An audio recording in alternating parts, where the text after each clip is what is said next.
22 Vampiric powers and already 4 to 5 builds that will drastically change with these. Let me quickly explain how Vampiric powers in general work, and then Theorycraft those builds together with you. And yes, the full Summoner Necro might return. First, don't wonder about Barbarian here. All Vampiric powers work for every class. Now, each Vampiric power costs a set amount of pacts, and you can use 20 pacts in total. Pacts are on your helm, chest, gloves, pants, and boots. Now, with Accursed Touched, Blood Boil, Coven's Fangs, and Feed the Coven, I would already have 15 pacts taken. So I could not add another power that needs 6 because that's 21. Therefore, I couldn't activate it. For each power to work, you will need the amount of pacts on your gear. So 6 skulls, 7 skulls in total spread throughout your equipment. Now off to the actual builds. First, we'll begin with Overpower. Enter Overpower here. And that would be Blood Boil. When your core skills overpower an enemy, so whenever any core skill overpowers, you spawn 3 volatile blood drops. Collecting a volatile blood drop causes it to explode, dealing 60% physical damage, and yes, all blood damage is physical. Every 20 seconds, your next skill is guaranteed to overpower. That together with Wrath Must Chosen for every 12 seconds to overpower, and your Blood Surge and Bloodlance generally to overpower every 5th and 6th cast, plus the random overpowers in between, will always spawn these blood drops. And your Paragon board gives you a 50% multiplicative increased damage on guaranteed overpower attacks. Fantastic, but that's not all. We just set all blood damage as physical damage, Hemomancy. Your attacks deal 80% of your maximum life, overpower needs maximum life to scale, as physical damage to nearby enemies, another explosion. This can only occur once every 4 seconds, but it also heals you for 1% of your maximum life for each enemy damaged this way. Well, stay always healthy, do bonus damage, do more overpowers, and if you're playing the Blood Surge Summoner, with a lucky hit, your minions have a 60% chance to restore 10 primary resources to you in 10% and increase your damage by 10% for 4 seconds as well. You're playing the Blood Surge Summoner with the Death Speaker's Pendant, and then every lucky hit might also straight up restore resources so you can do more Blood Surges. Still not done yet. When you evade, you turn into a cloud of bats, becoming unstoppable for 4 seconds. Enemies along your path take 160% physical damage and are afflicted with Vampiric Curse.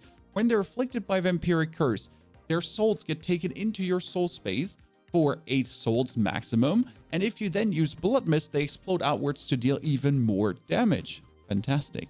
Now we could also reduce the ultimate skill cooldown by 20%. Alternatively, you deal 16% increased damage to vulnerable enemies. And enemies are vulnerable while affected by Vampiric Curse from your other Vampiric powers. Now you would say vulnerable and overpower doesn't work together, Pony, does it? Maybe that gets fixed, but that's not the point because you have all the damage that's also not overpowered. That is also a lot, and that gets increased by 16% while you Vampiric Curse everyone anyways as you're evading through them. Why not just get bonus damage for free? Now we've seen one minion power already with Feed the Coven. That's great. So that's free resource, which would work with the Sever Summoner, but also the Blight Summoner. Let's focus on the Blight Summoner first. There's another minion power, and it's called Coven's Fangs. And that says your minion attacks deal 52% increased damage to crowd-controlled enemies. Crowd control is your curse, slowing them, done. And lucky hit, your minions have a chance to inflict Vampiric Curse as well. So this would be a way to spread Vampiric Curse to everyone. Then you could add the Vampiric Curse makes people vulnerable, so your minions deal more damage, you deal more damage, and since we're using our shadow powers to enhance our minions' damage by 15% multiplicative with Blight, we might also deal 60% increased damage over time to enemies that are moving or affected by Vampiric Curse. So we're affecting them by Vampiric Curse anyways. That makes them vulnerable, increases the damage. Then we do more damage over time. That also gets increased by the vulnerable by 16% again, while we're restoring resources with our minions to spam more Blight, to have more fun, to damage more enemies. This is rolling. And then last but not least, with Anticipation, your ultimate skills gain 20% cooldown reduction, which would be Army of the Dead, for example, 20% flat cooldown reduction, but it would also deal 12% increased damage for each nearby enemy affected by your damage over time effects.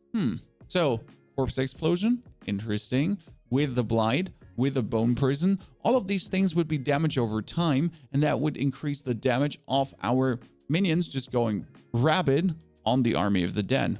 It's an option to go full Summoner, But with an eye on my minions restoring essence, you could also go for the Sever Summoner, which has already been doing millions of damage without the Barber Heart in the Eternal Realm. Now you could also, with the summons, restore more essence, but we can do the vulnerable damage for 16% and Vampiric Curse on top. Not only that, we can have our minions spread again the Vampiric Curse if we wanted to.